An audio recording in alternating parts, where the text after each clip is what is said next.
that this series is about to help you when you are exploring opportunities of studying abroad in any top universities in USA, Canada, Australia, Europe, for that matter, anything, right? So let's talk about, study abroad sounds to be very aspirational thing, and it is aspirational, but let's just take a moment and acknowledge the challenges which are often faced by aspirants such as yourself when you are planning for, studying abroad, going for your master's or even bachelor's degree. What are those challenges? Some of those challenges are, let's talk about them today. So and you guys can also let me know in the comment section the challenges that you are currently facing while you are carving your journey to your dream destination or your dream university. Common challenges, if I may have to pick, I would say that generally when you'll have to apply for any top university, the application process is quite tedious, where you'll have to first prepare for a few standardized tests or entrance tests, competitive exams like GRE, GMAT. You also have to often prepare for an English proficiency test. It could be TOEFL, it could be IELTS or PTE for that matter.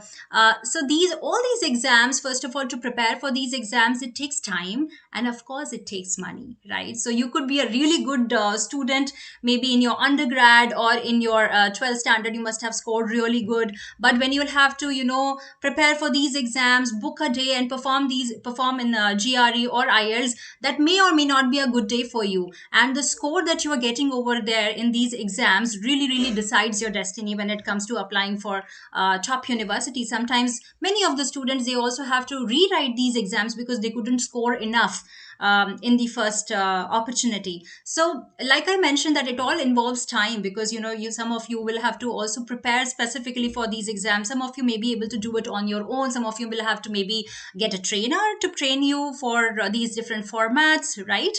And like I said, that all these exams incur an exam fee as well. So over and over, this becomes a very excruciating task to prepare for these exams, write these exams, and if at all you have not scored enough in these exams, then that's another disappointment. So that's one of the top challenges which are faced by study abroad aspirants. Another very, very common challenge is obviously the high tuition fees, especially the ones who are looking for top universities in the world, say top 50 or top 100 universities in the world. They are expensive because obviously the kind of quality of education that they deliver, or the kind of faculty that they have at their disposal who would be teaching you, that is where your entire money actually goes. And I would say it's absolutely worth investing in top universities, because the outcome that you get out of these programs is also very your the investment that you have made, your return is absolutely proportional to that.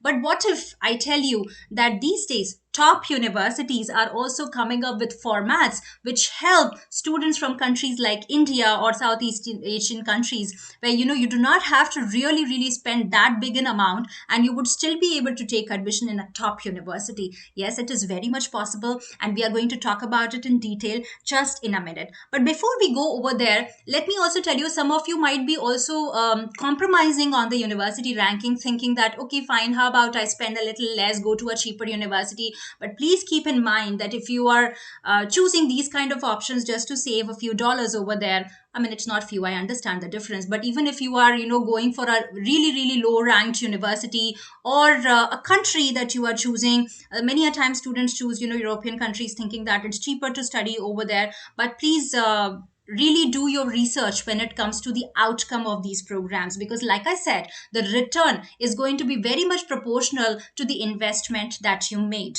All right. Now, some of the challenges that we discussed over here, there are top universities who have come to your rescue when it comes to these excruciating application processes, or even high fee issues. And I'm talking about top universities like University of Arizona. So University of Arizona, first of all, is a top 100 universities globally. It is a really old university and has been attracting students from India and various other locations from the world for a very long time.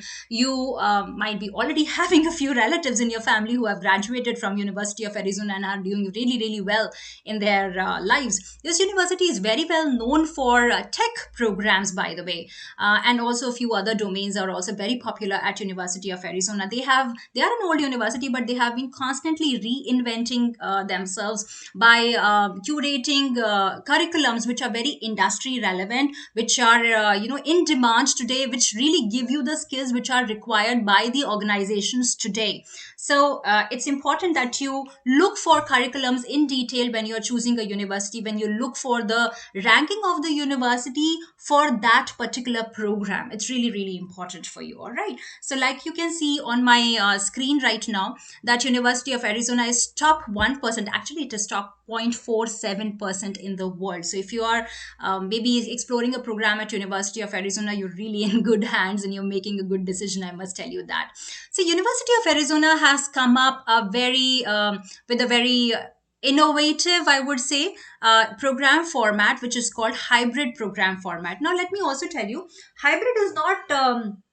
Some of you must have already learned about hybrid, or even if you have not heard about hybrid, you would have done hybrid format during the COVID times. So universities or educational institutions were forced to explore hybrid format when during the COVID time, when students couldn't really travel even after taking admission in the university, and they were learning the first part of their education in terms of in an online format. Now, that was a very testing time when universities were also not completely prepared for formats like hybrid. And some of you may have faced some challenges also. But let me tell you, after that experience, top universities have certainly, realized the potential in a format like hybrid and the other USPs of this format, which we will quickly talk about. And they have really optimized the entire situation, the entire platform, the entire delivery of education in hybrid format, and have made programs now which are much more engaging, much more immersive, and help you experience the complete delivery of education in a, like I said, in a very engaging format, right? Without really having to forego any of the outcomes, that you would be expecting out of your abroad education. Now, what are those outcomes? We often talk about OPT, which is basically post-study work visa in the US or whichever country you are going for. You are looking for that after your abroad education. Hybrid format does make you eligible for that, by the way. And there are many other USPs of this format, and many top universities, not just University of Arizona, but there are many other universities who are exploring this as a format in a much more, especially for students in India, where the students are really, really deserving, really, really sharp students, but might not be all of them might not be able to have those kind of funds necessary for top universities, or maybe are just looking for better value of their money. Why not? All right. So, what exactly is hybrid format, as you can see on your screen right now? For example, if you have a 2 years master's degree, you can do your first year online from wherever you are. If you are a working professional, you do not really have to quit your job also, and you can continue with your job by learning first year online. And then at the end of the first year, you can move to USA or whichever university you want to go for if they are offering hybrid program. Here we are very specifically talking about University of Arizona program. So then you can, after 1 year, move to USA, to University of Arizona campus, and finish your second year over there. And cause you would be doing 2 semesters on the campus, that makes you eligible for OPT. And the program that University of Arizona is offering is Masters in Machine Learning. Again, a program which is, or a domain which is extremely, extremely in demand. The number of jobs globally and not just in USA are crazy right now when it comes to fields like data science or machine learning or artificial intelligence. And this program gives you all those skills, by the way. So, because you go to campus after your first year and you finish your 2 semesters over there, that makes you eligible for OPT. This is a STEM degree program, so you become eligible for at least 3 years of OPT. Okay, so 1 year of normal OPT, and then you can apply for 2 more years of extension. And you obviously get the campus experience. In the first year, also, the way the entire pedagogy is designed, like I said, it's extremely immersive. It's a lot of work integrated learning where you'll be getting a lot of practical exposure to it. Helps you develop a very strong foundation for yourself before you move to campus and then gain more advanced concepts. Okay. I hope the hybrid format is clear for you. If not, please put in your questions in the comment section and we will quickly take them up. So these are some of the highlights of hybrid formats. Now, I'm sure if any of the parents are watching this session right now, I know that we all have been conditioned to, only trust programs which are like traditional 2 years on-campus programs. But like I was mentioning earlier, that many innovative programs are coming up, and technology is advancing on every day, and it has definitely entered education big time. So there are like lot of ed tech, very very efficient ed tech platforms which help you immerse, and which help you grasp all the concepts in a much more efficient manner, just as good as the classroom session, or sometimes even better than that. Trust me on that. So, this hybrid format, first of all, helps you save a lot of money, up to 55 lakhs, which is a huge amount. And if you are someone who's perhaps interested in PhD, post masters, this is something that you can use. If you are someone who's looking to be an entrepreneur, this can be your seed fund, perhaps. If you are someone who just wants to see the world, this could be a huge sum of money that you can use. It's your money, you can use the way you want. So many a times, most of us go for education loans when we are trying to fund our master's or bachelor's degree. While you can take an education loan, that's very much a possibility. But imagine the bigger amount of loan that you take, the bigger time it takes for you to pay it off, and sometimes you might not be even eligible for a really huge sum of education loan plus your living expenses in a particular country. So the lesser investment in the program, which this hybrid format lets you have a lesser investment, because the tuition fee is less, and also you don't have to spend on the living expenses in the first year, because first year is online, let me remind you that. So the entire investment comes down, and which is why even if your loan eligibility is less, you still fit in this criteria. Loan eligibility actually depends upon a lot of factors. If you're not aware, loan eligibility depends upon the collateral that you can provide. What is the worth of that collateral? Maybe if you are going for a co-applicant, and if they're a salaried person, what's their salary, if they have any existing loans, all of those factors, right? And especially freshers. So it's important that you find the right value of the money that you are investing. And if this program gives you all the benefits of a full-time 2 year on-campus degree program in less investment, then why not? This is something that you would really really like to explore further. Another very very important benefit which I feel for hybrid formats is that you get to explore best of both the worlds. So what are these both worlds we are talking about? We are talking about online component and on-campus component. So in the first year, when you are undergoing the online component of the program, you have the opportunity to make the most of your time by taking a full-time job or a full-time internship. It definitely helps you earn money, which you can use in the second year when you are in the campus, in US. And other than that, you imagine like you are learning in the classroom, and you can implement at your job right then and there. So the amount of practical exposure and real time practical implementation of the concepts, that's going to certainly cement your learnings from the first year.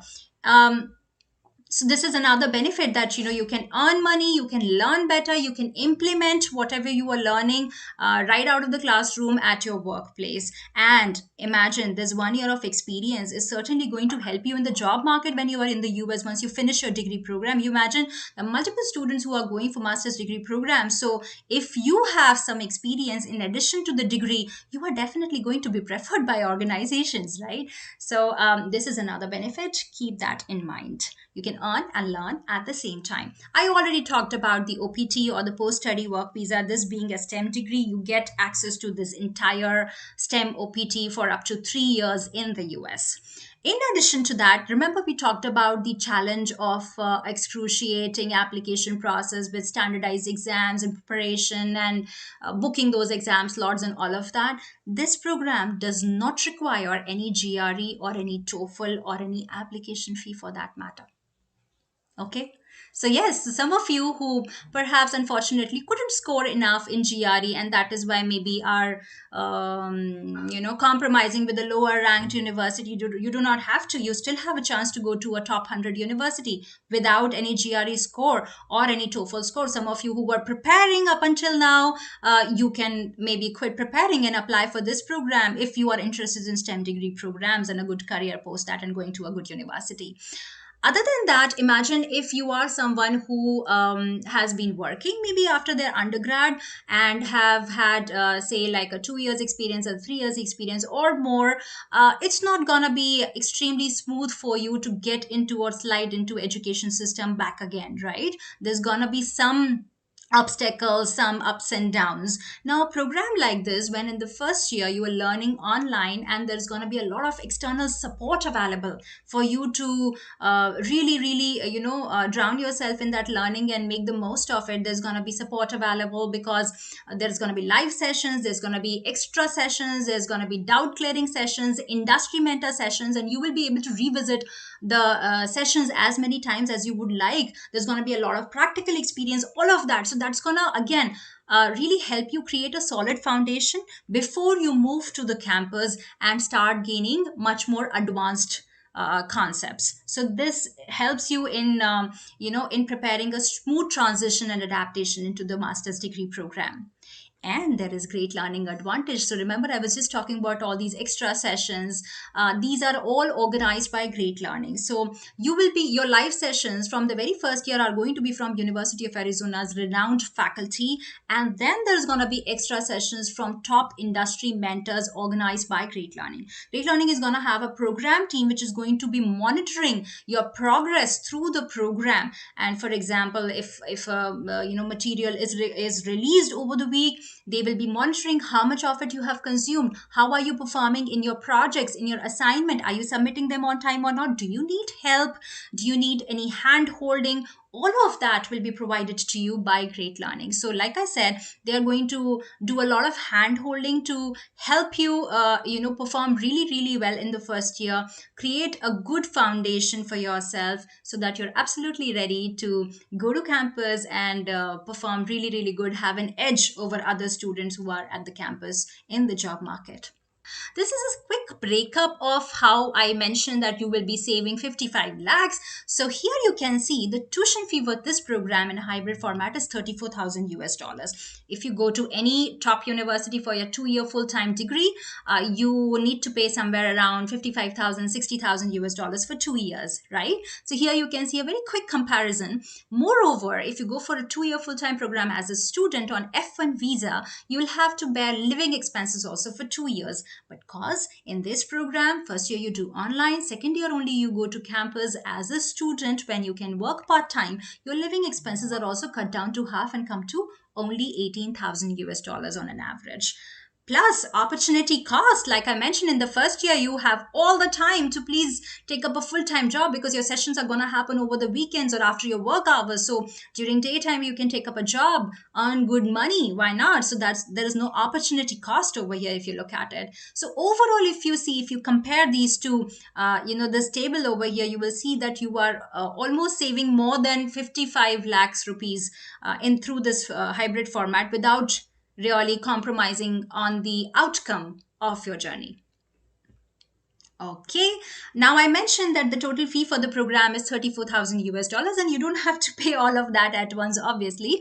This is also further broken down between the first year and the second year. So first year you will have to manage $10,500, which also includes your admission fee, and second year the rest of it has to be paid at the university. And then there is financial assistance available from Great Learning's end. If you're looking for education loan, they can put you in touch with the right person who can further help you explore your eligibility for financial assistance. There is scholarship available, and there is a lot more other benefits also. So if you are getting in touch with the advisors, and you might be able to see their contact details in the chat box somewhere. So if you can get in touch with them, and they will be able to really counsel you as per your requirements and let you know which program is best for you and how you can access that.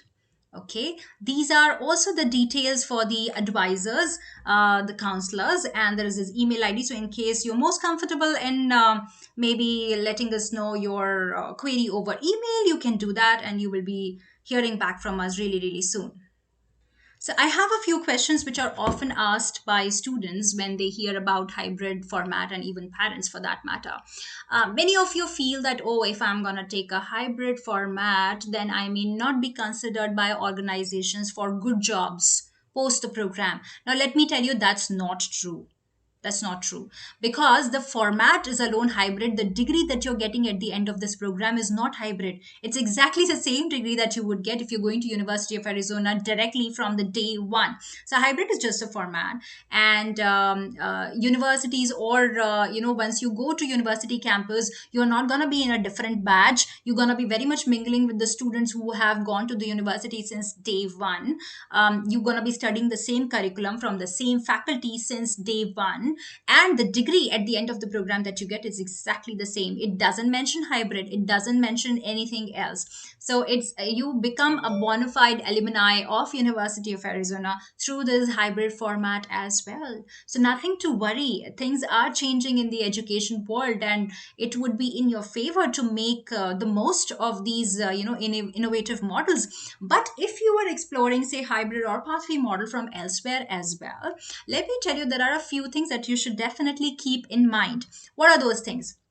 Those things are like, first and foremost, please check the university ranking. Just because it's coming in cheap, do not just blindly go there, especially if you're someone who has had good score in your undergrad or in your school. So do not compromise over there. Check for the university ranking. Also check for the faculty who will be teaching you since day one. They also should have really really good pedigree, and the program shall not be delivered by some other faculty which is not from the university. That should not be the case. Other than that, please check the pedagogy, how the program is designed, even for the online component. Are they offering you a lot of practical exposure? Are they giving you enough number of projects to work on? Is the curriculum is in place or in sync with the industry demand as of now? Check for all those things, and then check for what kind of assistance are you getting, how this entire process is being is how your progress is being monitored. Is anybody taking care if you are facing any technical issues or any academic issues when you're out of campus in the first year? All these things you should really ask questions about, and be really satisfied. And once you reach that point, then when you are satisfied, you know what you're doing in the first year, how it is being delivered to you, how your progress is being assessed or monitored, then only sign up for a program like this. So although it is a new and it's a really really foolproof model, but it also depends upon which university you are going to. Another thing which I'd like to mention when it comes to hybrid program, that it also somewhere improves your chances of getting visa. Now when it comes to visa, you are being assessed on multiple factors. These factors: your financial eligibility, your academic eligibility, and your intent. Now talking about academic eligibility over here, when you have already done first few months in the program before you are even going for a visa interview, that tells the interviewer that you are better prepared, or you do have the academic eligibility to go through this program, because you have already been performing in this program, and you would have transcripts to show to the visa interviewer. So he looks at you as a much serious student, and your chances of visa are also improved over here. Okay, so this is our first session in the Study Abroad series, where we talked about the challenges which are often faced by students, those are GREs, TOEFLs, and high fees, all of that. And I briefed you on how hybrid program can help you deal with these challenges in a much more efficient manner, as long as you're going to a good university.